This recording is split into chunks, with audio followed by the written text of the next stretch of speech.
আমরা প্রথমে একটা গাব বানিয়ে নিলাম, বাটি ছাল ঢেলে দিলাম। তারপরে এক বাটি নেব গুঁড়া, তারপরে নিয়ে নিলাম এক বাটি ধানের গুঁড়া,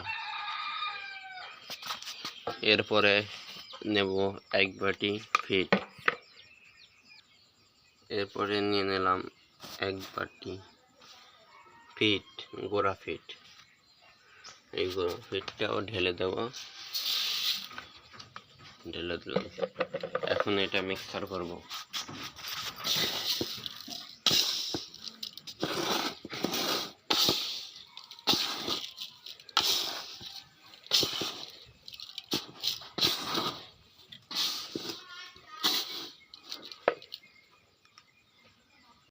তো এরপরে নিয়ে নিলাম এক বালতি পানি, এখন মাখাবো না।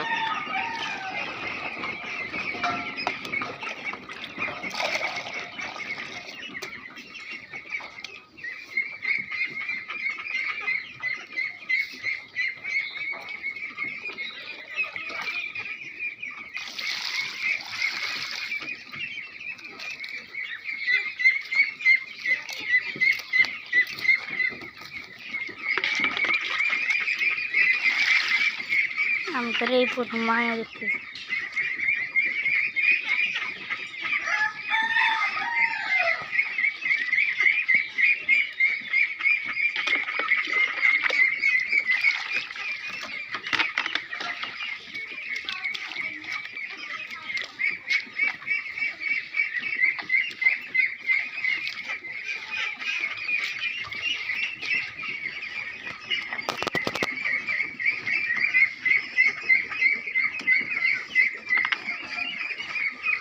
তবে এখন মাখানো হয়ে গেছে।